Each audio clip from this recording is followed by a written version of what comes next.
Hello, everyone. Good morning, good afternoon, or good evening, depending on where you are joining us from today. Thank you so much for taking the time off to join us for this webinar. My name is Yakumi Treme, and I'm the Communications Coordinator at the International Perspective for Policy and Governance. And today, on behalf of the team, I welcome you all to our webinar. For those of you who are not already familiar with us, we are the International Perspective for Policy and Governance, an international development think tank that is headquartered in Accra. And one of our main areas of focus is climate change and clean energy. We work closely with African governments and stakeholders through our research programs to generate practical insights and policy recommendations that support climate adaptation and mitigation. This webinar is actually the first in a series of research webinars for the year, and it focuses on Ghana's nuclear energy pathway. Today, we are pleased to be joined by our in-house policy analyst, who is in the person of Dr. Erica Juman, who is going to be sharing some insights on ongoing work on Ghana's nuclear energy readiness, the current state, key gaps, and prospects. So for some time now, nuclear power has featured in a lot of planning discussions in Ghana. And recently, the government has signaled renewed intent to advance this ambition as part of efforts to diversify the energy mix and also support the country's clean energy transition. So for over the next 30 to 40 minutes, Dr. Juman will take us through Ghana's level of preparedness, some key drivers behind nuclear energy adoption in Ghana. We will talk about geopolitical considerations, as well as regulatory, financing, and infrastructure frameworks that would need to evolve to support nuclear energy deployment in Ghana. We look forward to a very engaging discussion today, and we encourage you to share your questions and comments if you have any in the chat box. And after the session, Dr. Juman will be sure to address them. So on this note, I believe we're ready to start. So Dr. Juman, over to you. Thank you. Yeah. Thank you, for the warm introduction. I'll welcome you all to today's research webinar. I am Dr. Erica Juman, a research fellow with the International Perspective for Policy and Governance. It is a privilege to have you all join us for what I believe is one of the most important policy conversations of our decade, assessing Ghana's nuclear energy readiness. So as Yaya indicated, over the next 30 to 40 minutes, we are going to discuss the realities on the ground, what we have achieved in our nuclear journey, what remains unfinished, and what will take us to get our first kilowatt of nuclear power. So once again, I'd like to welcome you all to this webinar. I'll share my screen and begin.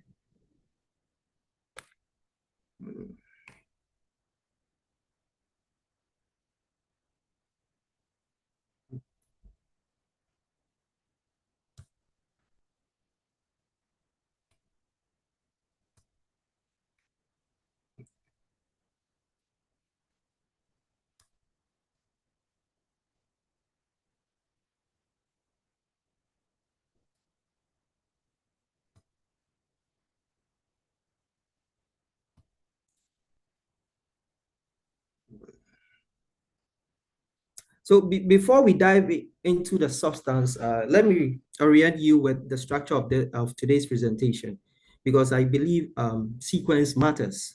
This presentation is organized around three main sections that mirrors the three main questions. Section A covers the current state where we are in our nuclear journey. Section B addresses the gaps, what is missing. Section C turns to the prospect, what lies ahead. These sections and research objectives anchors everything I will present today.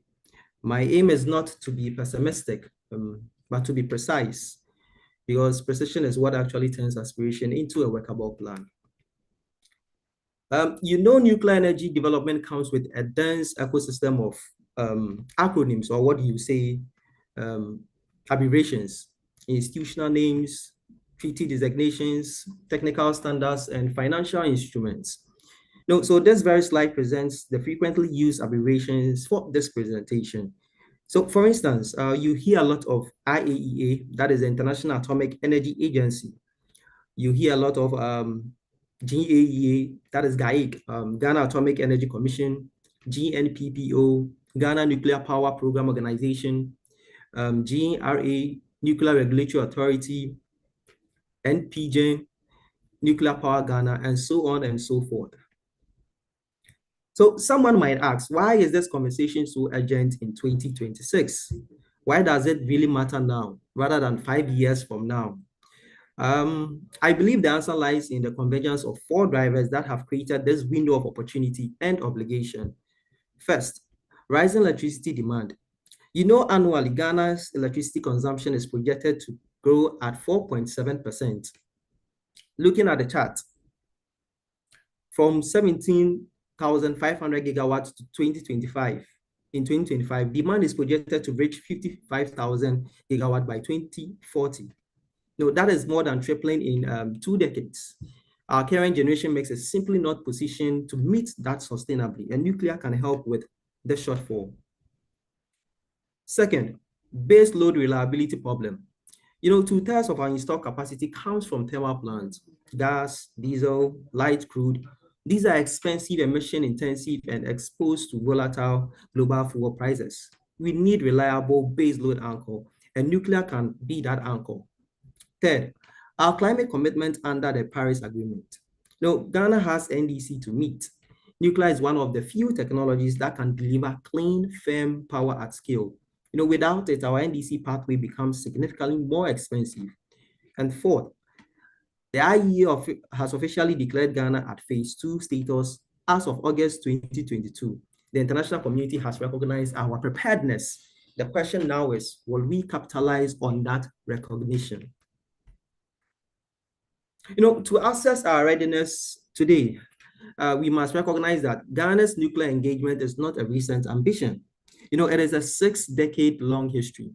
Our journey begins in 1963 when Dr. Kwame Nkrumah established the Ghana Atomic Energy Commission under Act 204.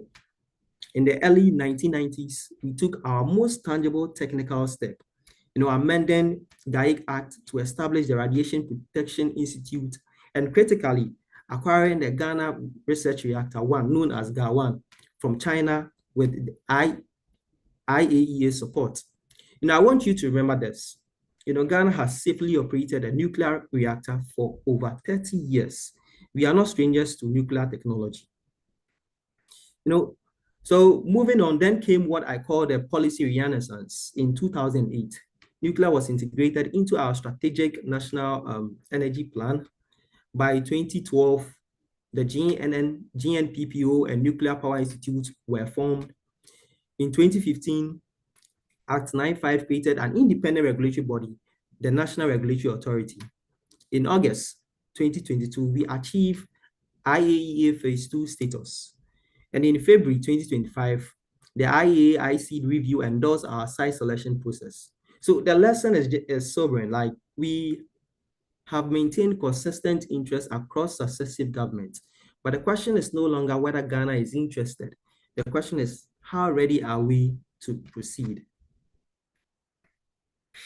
Before we do any assessment, we need to establish the benchmark.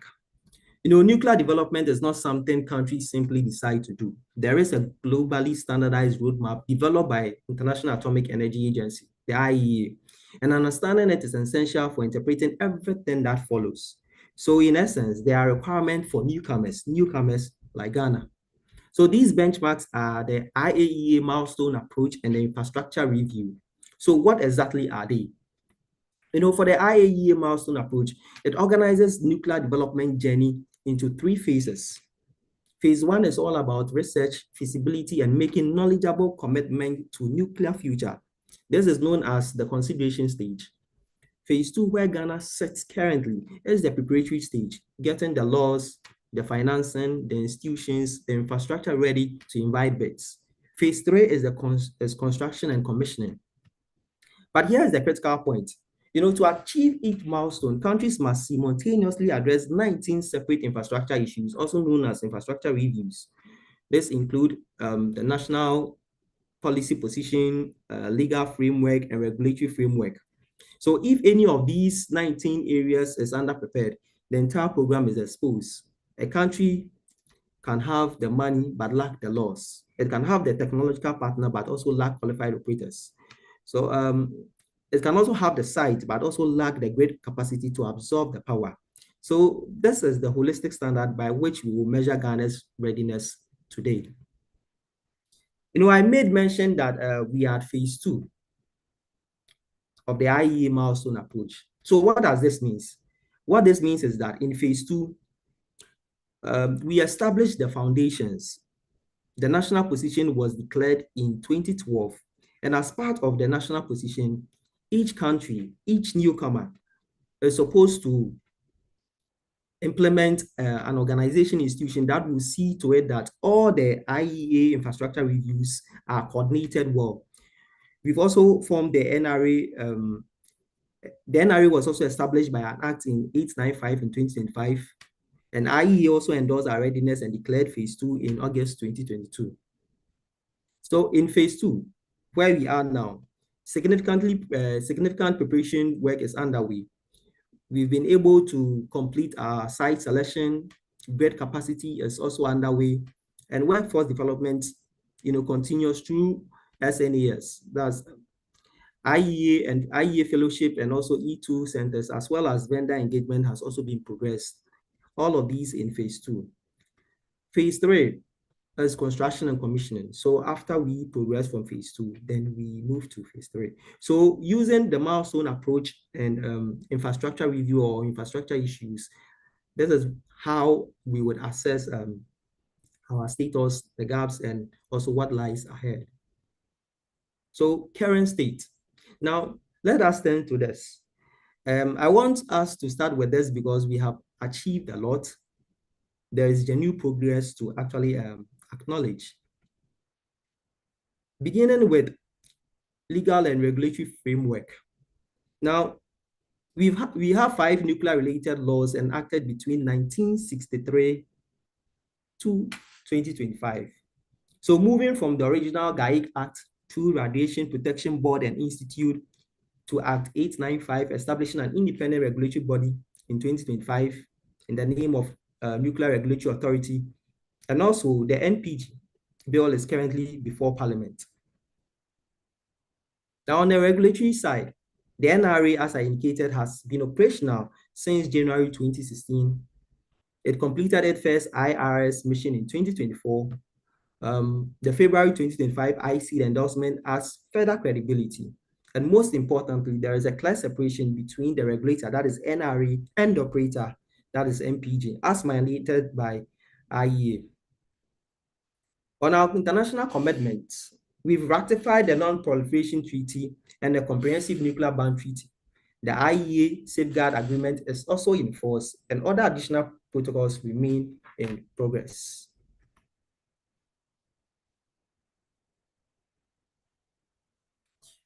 Now, understanding who does what in Ghana's nuclear program is fundamental.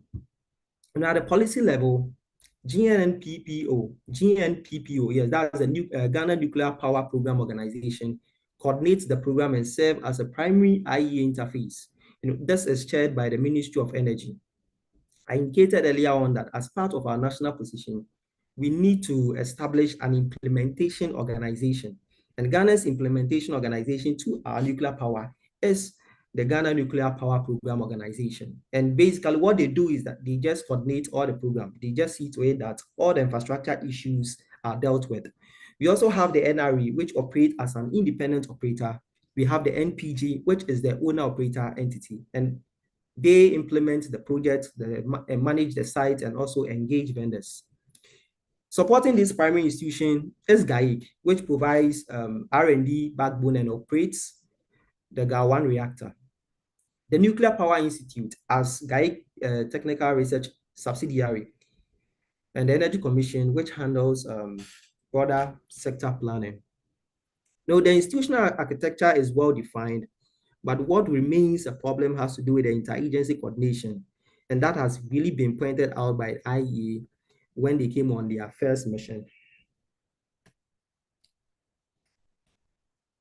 Human capacity. The NRA, the Nuclear Regulatory Authority, currently has approximately 78 staff, down from 95 after 17 resignation in 2022 alone. On the positive side, the MPG has led meaningful work, including the 2021 RF and IC mission. The Ghana Research Reactor has also been operating safely for 30 years. And the School of Nuclear and Allied Sciences also offer training across 5 departments as an IEA regional center. International training continues through IEA fellowship and US First Program and EU INCA workshop. So we've made some progress, but however, a structured national human resource plan is needed, which will actually dedicate, some of fundings for resource development. Still on our current status, one of the most concrete and commendable achievements of Ghana's nuclear program in recent times has been the completion of the site selection process. In 2023, Ghanaian expert conducted screening process that reduced the number of sites from 4 to 2 sites. The main site or the primary site is in Suban in the western region. It is a coastal location with cooling water access, which is a key technical requirement for nuclear plants. The backup site, which is the Obatan, is in central region, which offers alternative geological profile. Then in February 2025, Ghana hosted its first ever IEA seed mission. That's the site and external event design review. This process lasted for 8 days and was conducted by international experts. So what this means is that Ghana selected these 2 sites and we hosted the IEA mission to assess these sites. The outcome was an endorsement. Now the next step is critical. NPJ is now seeking formal site approval licenses from the NRA. This regulatory approval would formally unlock the next stage of the program, and it would represent one of the clearest near-term milestones we can point to. Stakeholder involvement. Now, we are still on our current state. Any nuclear program that actually fails to bring its public along will eventually be stopped by its public. This is a lesson that has been known in nuclear history. So a research conducted by Abrifa and his colleagues, they revealed a critical gap that 72% of Ghanaians are familiar with the concept of nuclear energy, but only 28% know that Ghana has an active nuclear power plant. That 44-point awareness gap is really alarming. Among those who are aware, 51 expressed support, and the top concern is actually safety. And they can't entirely be blamed. We've had accidents with Fukushima and Chernobyl, so it's the genuine concern. At the institutional level, engagement is solid. A 4-ministry interministerial committee coordinates the program, and committee consultations have begun at potential sites, that is in Suban and Ubatan. The June 2025 national consultation on the draft NPJ bill actually engaged CSO, academia, and the media. But basically, all these activities remain nascent. We need a sustained national dialogue program, not just a sporadic consultation, but a structured, a multi-year engagement strategy that actually treats social acceptance as a critical infrastructure in our nuclear journey.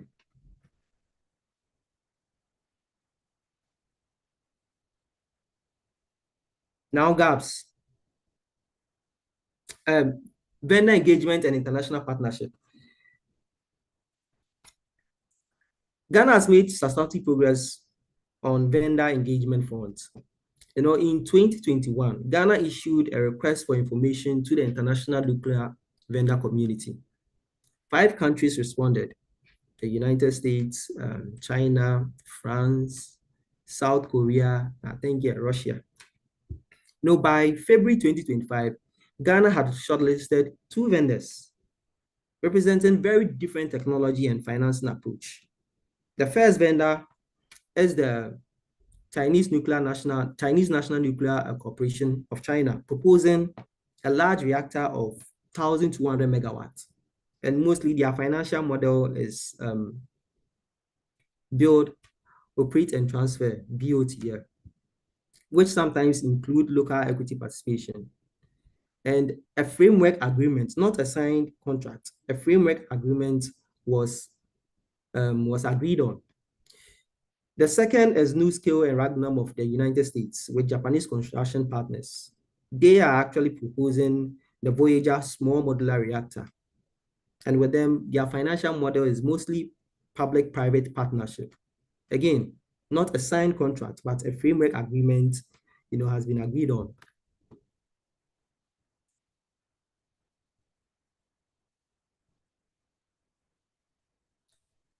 Now let's turn to the gaps.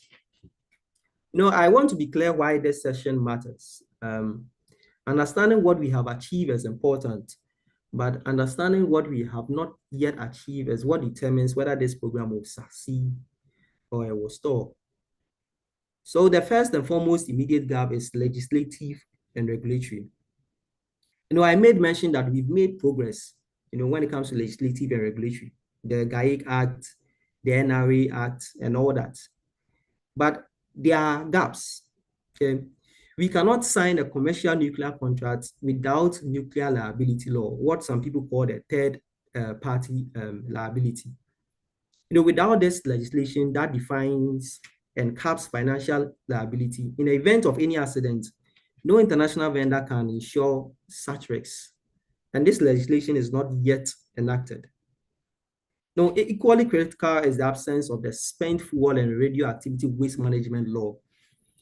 We cannot ask a community to host a nuclear plant without legally guaranteeing of waste. Also, our top priority is the nuclear security legislation, which also remains pending. Emergency preparedness regulation are still in development. And also our environmental impact framework needs nuclear specific EIA procedure. So the message is clear.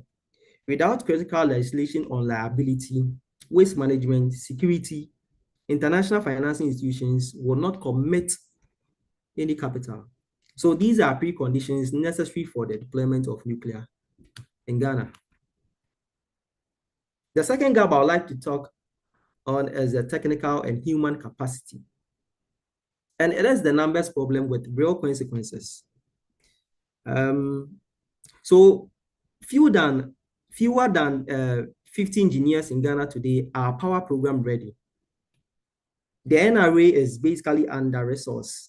In 2020 alone, a total of 17 staff members resigned from the authority, which actually reduced the staff level from 95 to 78. So we lost 17 staff to attrition in a single year. Now, I want to make an important distinction. Ghana has operated the GA1 safely for 30 years, and this is a genuine achievement. But a 34 kilowatt research reactor is not operationally comparable to 1,000 megawatt commercial power plant. We currently have few personnel with commercial nuclear operating experience. That gap takes years to close. Now, the third gap is fiscal, and it has to do with the grid that will carry whatever power we generate.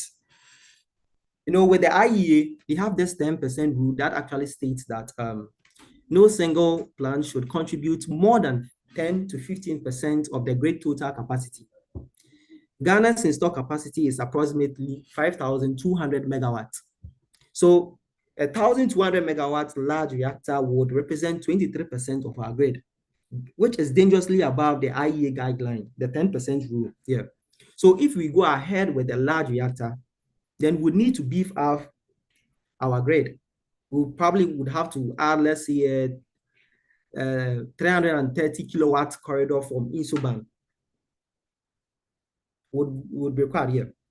So this is where SMR, the small modular reactor, becomes attractive. Each unit of the SMR represents only 1.5% of the current grid, and it can be connected incrementally. So in terms of grid, SMR looks attractive and is appropriate.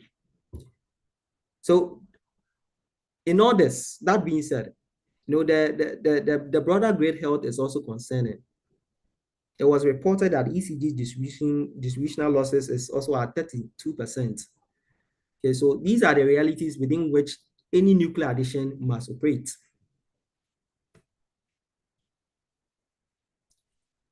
In my assessment, financing is the single most critical barrier to Ghana's nuclear power.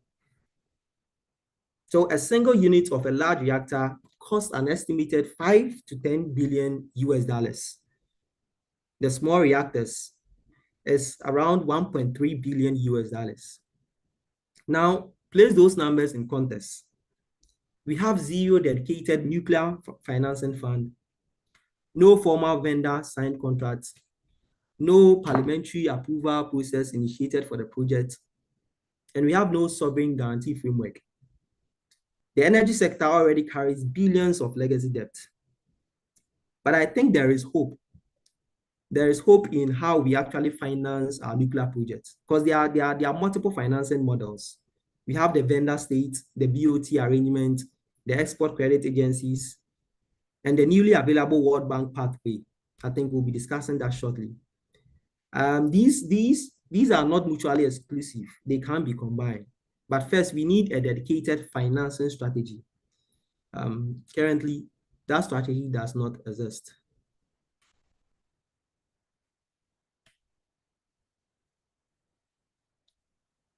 The third gap is on public perception and social acceptance. And I believe is one that is most likely to derail the program if it is neglected. 5 common concerns emerged from our research. Safety risks, which is rooted in Chernobyl and Fukushima, long-term waste storage, cost overrun, governance and corruption risks, the preference of solar.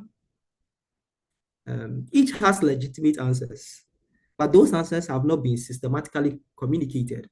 For instance, the one on safety risks, the one that has to do, which is rooted in Chernobyl and Fukushima. The reactors that were used in Fukushima and Chernobyl were second generation reactors. Now we've gone past that stage. Now we are third, and even some companies are even developing fourth generation reactors, which has 3 layers of safety. That's the active safety mechanism, passive, and double containment. You get it? So we need to put this out there and communicate this to people to actually allay some of these fears that comes with nuclear energy.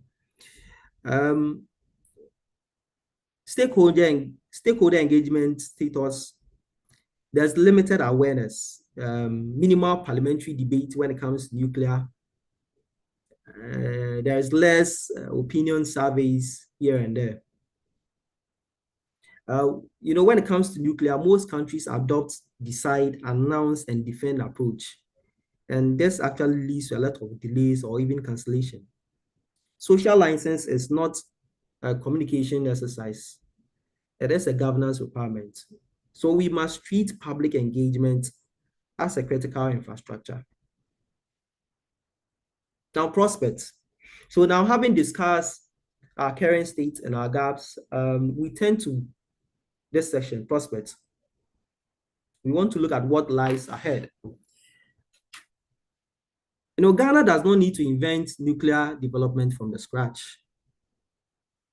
We can and we should learn from African neighbors, both the successes and their struggles. South Africa, remains the only African country with an operational nuclear station. The Koberg has been generating power since 1984. It's almost 40 years, and their licenses have even been extended. With the South Africa, the lesson is just simple, that African countries, we can successfully operate nuclear power, but political consistency and institutional continuity matters enormously. Now, in Egypt, nuclear is under construction at El Daba. No, this is a 48,000 megawatt finance by 25 billion Russian loan. Egypt actually solved its financial problem, but this comes at the cost of a profound geopolitical dependence on Russia. Nigeria and Kenya are both at phase two, like Ghana, and face similar challenges in financing, legislation, and human capital.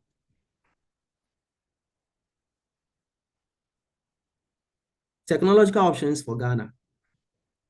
Ghana now faces one of the program's most consequential decisions. What kind of reactor should we build? Large reactors above 1,000 megawatts, they are proving globally and benefit from economies of scale. But currently, for Ghana, 1,200 megawatts would violate IEA 10% grid guidelines, which require that a massive sovereign commitment of 5 to 10 billion and take up to 7 to 12 years to construct.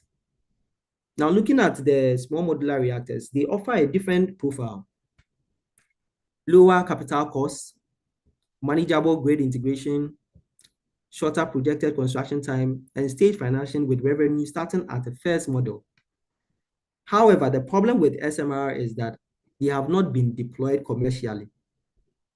So for Ghana to be among the first, for Ghana, it will actually be among the first to accept, the first of a kind risks with the SMR.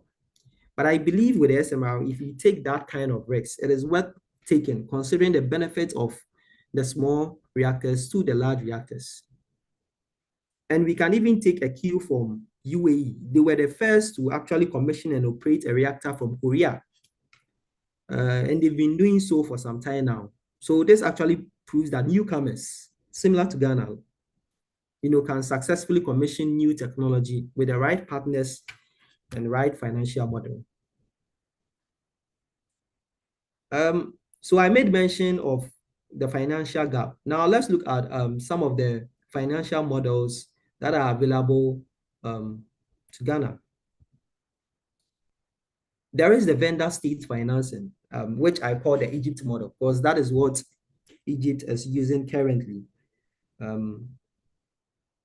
So this actually offers lower upfront costs, but creates long-term debt and geopolitical dependence. So Russia has loaned Egypt and they are building for them. Egypt is just funding almost 20% of the entire project. The next one is the build, own, operate arrangement. This actually reduces sovereign exposure, but also diminishes control. There is the export credit agency, which offer competitive rates that are tied to specific vendor countries. And the new option, which I like, is the multilateral funding.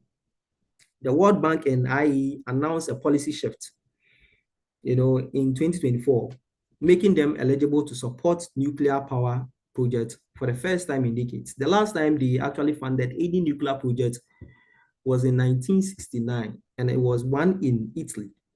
And since then, they decided not to fund any nuclear projects, but now they are open to it.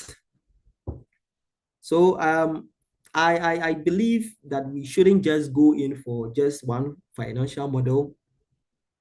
If we can just have a bit of that, if we can have a bit of that from a bit of financing from the World Bank, we can combine that with vendor states or even BO or BOT. I think that would be good. So we shouldn't just settle on one. They are not mutually exclusive. We can combine these financial models. Now, let's move on to the geopolitics landscape when it comes to nuclear. Choosing nuclear is not simply a procurement decision. It is very, very strategic. And it has a tendency to shape our energy security and our international partnership for the next century. The matrix you see on your screen compares Russia, China, and US across 6 dimensions: financing, unit cost, sanction, sovereignty, technology transfer, and cybersecurity. So I'll just run through a few bit of them. So for instance, on sanction risks, Russia faces active Western sanction. And this is the case whereby we've seen Turkey actually saw some of their money being frozen in 2024. On sovereignty, let's say both Russia and Chinese framework, they have this lock-in proprietary fuel supply for 60 years because of the type of financing and agreement they make. The US pathway actually offers flexible and stronger provisions for national ownership. On cybersecurity, SCADA vulnerabilities linked to Russian infrastructure have been flagged by a lot of Western partners.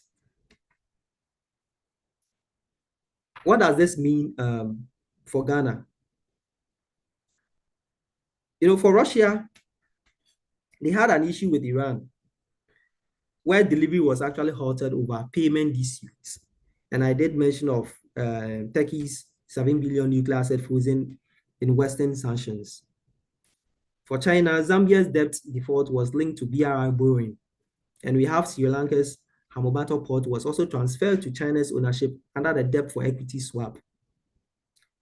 For US, among all of them, US has the highest cost of technology. It is between $5,000 to $8,000 per kilowatt. So what does this actually mean for Ghana? I think we need to take a responsible approach is to actually document all the issues that has to do with it. We can't go in nuclear and not think through the geopolitical landscape. We have to weigh them against each other and arrive at a decision that is, transparent, evidence-based, and capable of withstanding parliamentary and public scrutiny.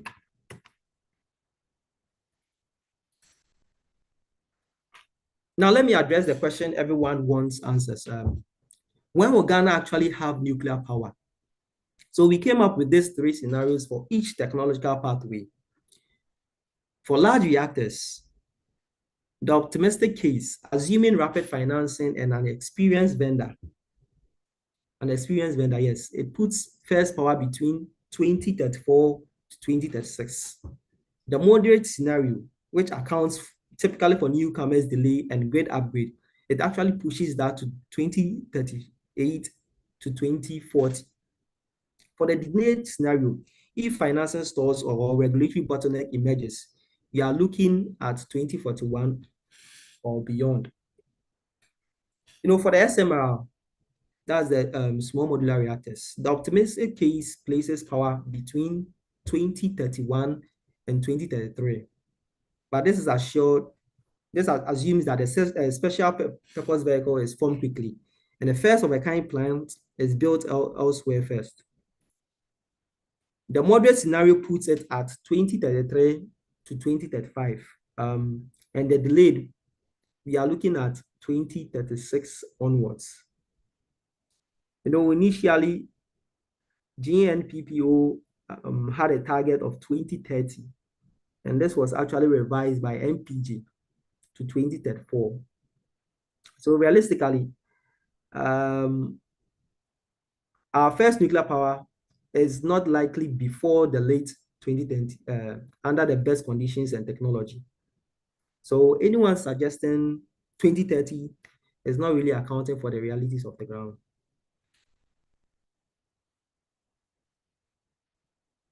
So based on everything we have covered, I would like us to close this with 6 concrete policy recommendations. The first, we complete the regulatory framework. This means we are enacting the nuclear liability waste management as priorities. Second, we need to develop a transparent financing mechanism. And I indicated that we can have multiple financial models if that is possible. Thirdly, we need to invest urgently in human capital. Already, we are doing a lot with that, with funded scholarships, but we need to actually do more, adopt a formal national HRD plan that will see that our human capital will be boosted. And fourthly, launch a sustained public engagement, which would include structured consultation, baseline surveys, and also transparent decision making. Fifth, integrate nuclear explicitly into the integrated resource planning process an NDC roadmap, said we need to pursue the small modular reactors to the large, due to the benefits that has compared to the large reactors. So these are the recommendations. But I want to close with a definitive statement, but with 5 questions I would want us to look at. I would want us to just discuss the financing model, because it is very, very important. Secondly,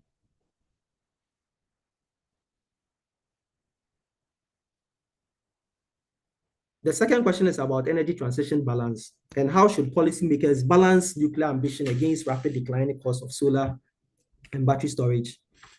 Thirdly, has to do with African benchmark. So which lesson can we learn from Egypt and South Africa? Fourth, it has to do with capacity building. How can Ghana realistically develop sufficient technical and regulatory human capacity within the required framework? And fifth, is on democratic legitimacy. What public engagement approach would be the most effective in Ghana's political and cultural context? Thank you very much. Thank you so much, Dr. Jaman, for this very insightful presentation. And thank you to our audience so far for your attention. At this point, we would invite questions. So we encourage you to ask your questions, leave them in the chat box so that Dr. Jaman can address them. There are already a few questions in the chat box, so we will begin.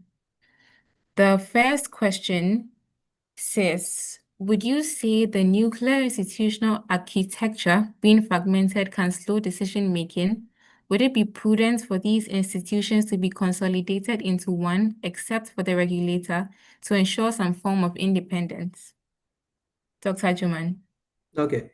There is the need for the extension. Okay. Because as IEA mandated, the operator should be different from the regulator. Okay. And with the GNN PPO, it has to do with a lot of, let's say you have it being chaired by the Ministry of Energy, you have NPI in it and other. So it is important. It is important that we try and separate these institutions. Just that we just have to just make sure that they really do what they are supposed to do. The mandate being given them, they should just do it well. So consolidating them would be a problem. Yeah. Thank you so much. Moving on to the next question. How do we measure progress with outcomes having a nuclear plant in place? As you keep mentioning, Ghana has made progress. Is it the case that the progress is on paper? And how far is Ghana away from a first nuclear plant? Okay, so as I indicated, in order for us to measure progress, IEA has a benchmark for measuring progress. Okay, so phase 1, phase 2, phase 3. And in addition to that, we have the infrastructure reviews and issues that we need to tick those boxes in order for us to make progress. Okay, so I made mention that one concrete and commendable progress we have made is the selection of the sites. So we have made progress in terms of legislature and regulatory. We have a regulatory body, we have an operator. We have made progress. So in addition to that, this progress being made, there are gaps that we actually have to fill. And I did mention that the liability law should be enacted. So we have made progress, and these progress have been recognized internationally. And there is a benchmark, that is the phase 1, phase 2, phase 3, the milestone approach, and the IEA review.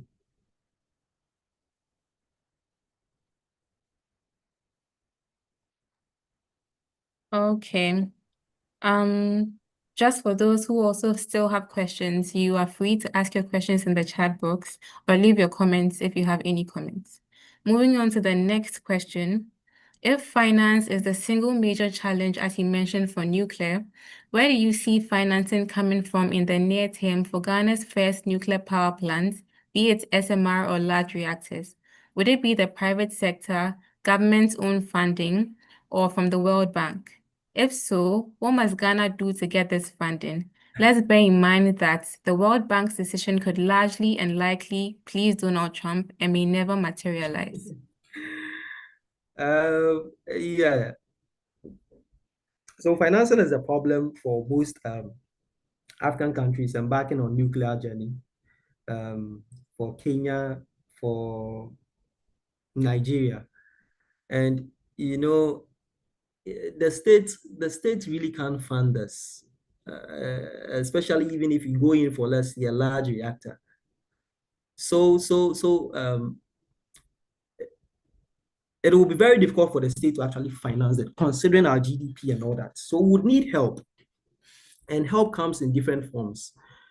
Um, it can come from the vendor, and it can also come from, as I indicated, World Bank. But you are saying that World Bank is tied to Donald Trump. So we can explore other options in the form of, yes, vendors, export credits here and there. But the most important thing, and I mentioned it earlier on, that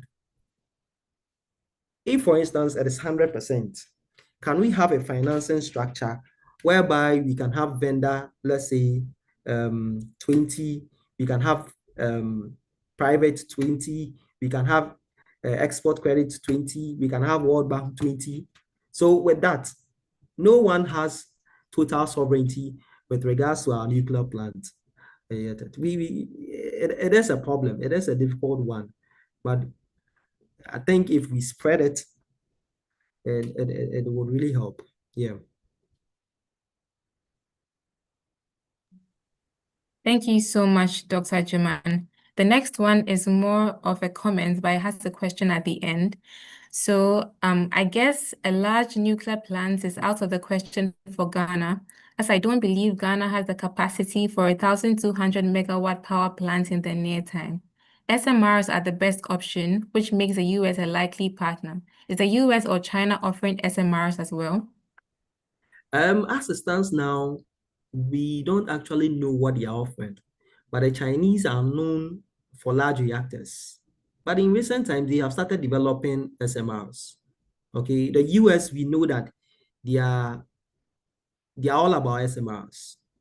Okay, so there isn't much known about the framework agreement, the MOU being signed by the government and these vendors.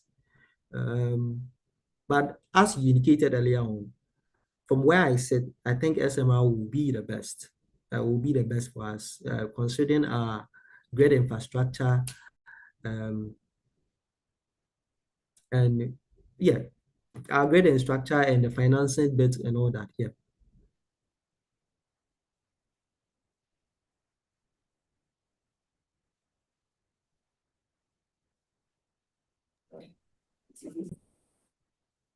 Thank you so much. Our next question is from Mr. Dennis Day22 saying, under the slide for timelines, can you provide more details on the FOAK plans to be established elsewhere? Is Ghana adopting the wait and see approach before considering SMR deployment in Ghana? Will Ghana wait until SMR is deployed elsewhere before accepting SMR technology? If Ghana is to wait for SMR to be used in another place, then I'm thinking we might, I don't know. I don't know when our nuclear project will be complete. But then again, as I indicated earlier on, it is a risk worth taking. I made mention of UAE being the first to operate and commission a technology from South Korea, Koke. Um, so I don't think we should wait for it to be deployed elsewhere before we go in for it. I think we should take the risk and go in for it. Yeah.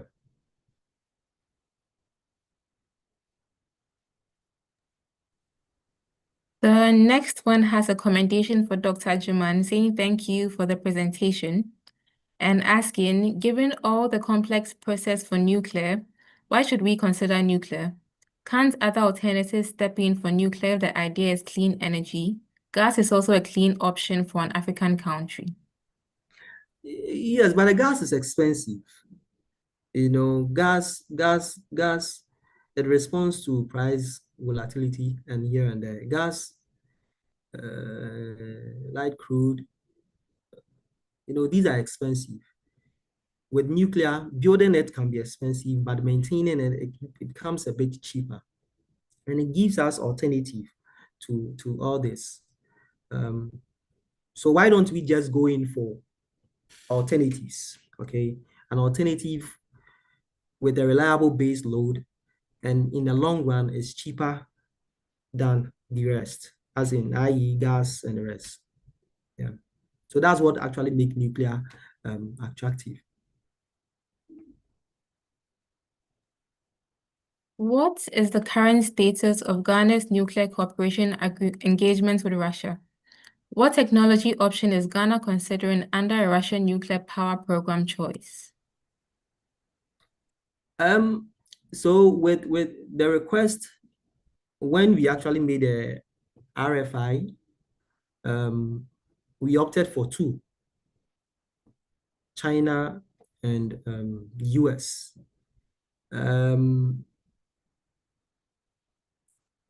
So with Russia,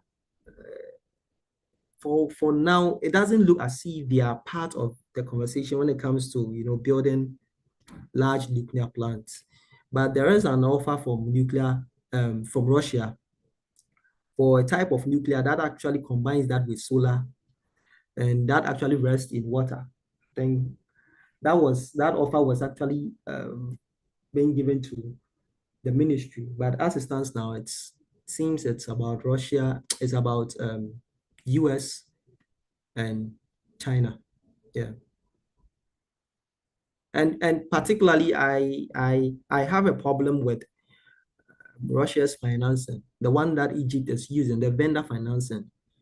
They are providing almost 80% of it. It's 25 to is it 30 billion US dollars, and they are funding almost 80% of it.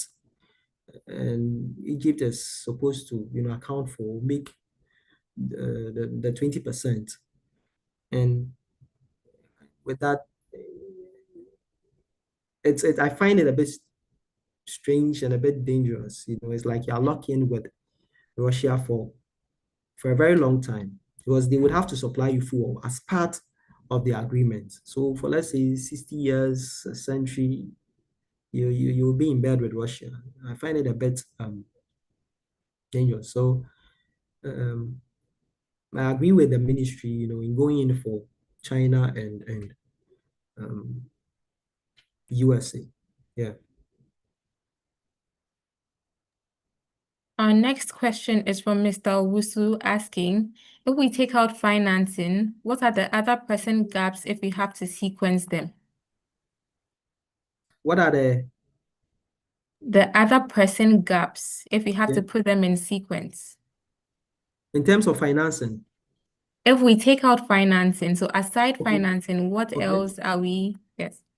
No. So I made mention that one of the issues, one of the gaps has to do with the legislature gap, the third party liability. And with that, if we don't enact that, no vendor would actually sign a contract with us.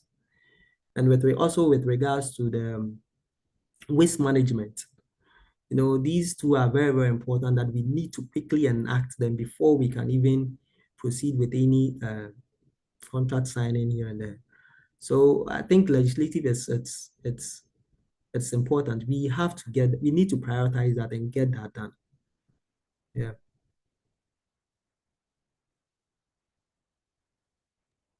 Before we take our next question, this is our last call for questions. If you have any more questions, follow-up questions, or comments, please feel free to leave them in the chat box so that we can address them. The next person says, I'm assuming the sites we have been able to locate supports the two methods. That is large reactor or SMR. I need clarity on this. Secondly, can a resource person explain the economic potential of having nuclear energy as an alternative source? What really is the benefit apart from it being a greener solution? Okay. With regards to the sites, um, initially, um, we had a primary and a backup site, but lately, what we've been hearing from is that we might use the two of them concurrently, or we might use this and also use that. So initially, one side was supposed to be the primary site, the other is supposed to be a backup to the primary. Okay, but from where I'm sitting, I'm thinking both sides would actually be used. Indeed, if we do go in for China, maybe let's say a large reactor, and maybe US a small reactor, or China small reactor, these reactors will be placed on these two sites. So that actually explains why two vendors, there's an MOU with these two vendors. So I'm thinking probably um, these two sites would be used. Considering we've had two vendors, they would actually provide the infrastructure for these two sites. And also with regards to nuclear, I did mention that nuclear has a base load reliability. In constructing nuclear, it is expensive, yes. But in the long term, in operating nuclear, it is cheaper than most other sources, i.e., the gas, crude, and all that. So nuclear actually gives us that reliability that Ghana needs, for a very, very long time.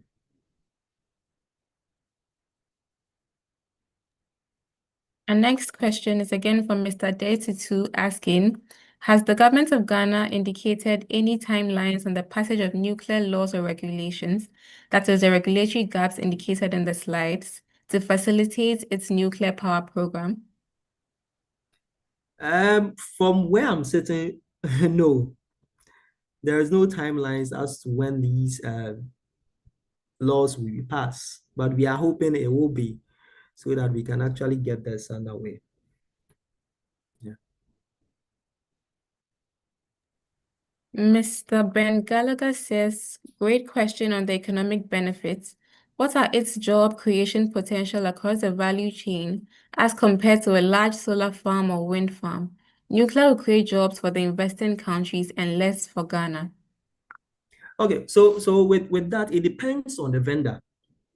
Okay, so that is the issue probably I have with um vendor financing, vendor state financing, the model that Egypt is using. So with that, when it comes to the top rows, they would have to bring in their personnels. And a lot of people have actually criticized that model uh, with Russia. But with US, US likes a lot of partnership, with the E2 center like this, and also providing fellowships here and there. So you have your people going out there to learn more on the nuclear. So with regards to um, employment, I think if we are able to put this up, okay, we would have a lot of people going out there to learn more of it, and coming back to to to help Ghana when it comes to nuclear. But again, it has to do with the type or the vendor that we would actually um, be in bed with. Yeah.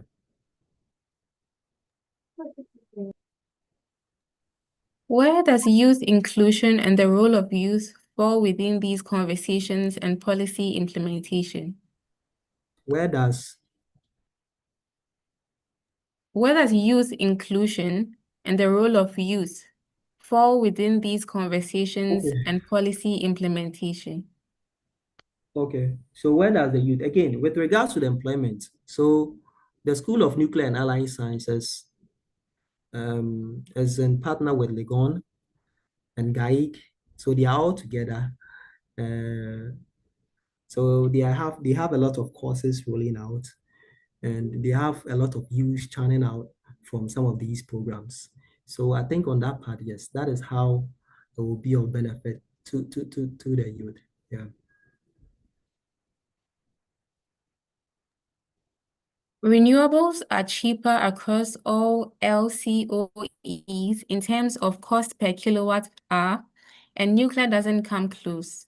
Nuclear might be a displaced priority for Ghana. Do you agree? Um, Not entirely. Again, in building, in constructing is quite expensive. But in operating in the long run, it seems a bit cheaper, than others. And again, it is more reliable than other sources. So if you would include reliability in the cost, well, um, I don't think it is a misplaced priority. I don't think it is a misplaced priority at all. Yeah. All right. Thank you so much. It seems we've come to the end of our questions, unless anyone has any final questions, any final comments they want to give.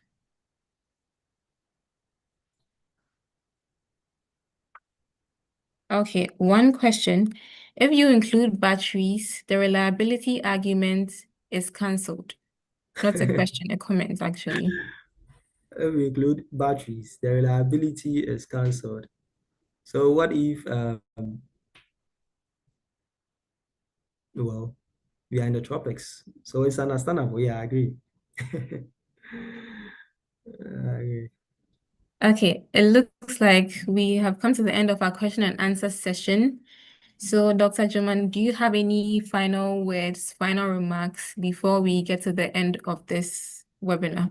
I know there are a lot of concerns when it comes to the issue of nuclear. But I believe that if we are to pursue this and pursue it aggressively, I think we can make something out of it. I'm happy with the progress we have made, but we need to be aggressive, as I indicated. We need to be aggressive with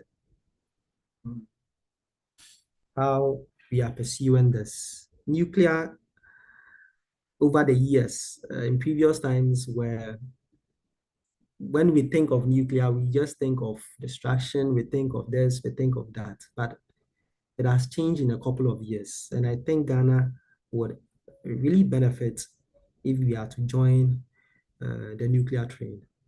Yeah. Thank you. Thank you so much, Dr. German. On this note, we'd like to say a very big thank you to everyone who joined, took the time off to join us till the end. Everybody who engaged, asked questions, gave their comments. We thank you so much for joining us today. So on this note, the webinar has come to an end, but the recording of this session will be available on YouTube, on our YouTube channel at the International Perspective for Policy and Governance. And we'll also be sure to share the link with you shortly after the webinar ends. Thank you so much again. And once the final work and publication for this project is complete, we will be sure to send it out through our newsletter. So please look forward to it.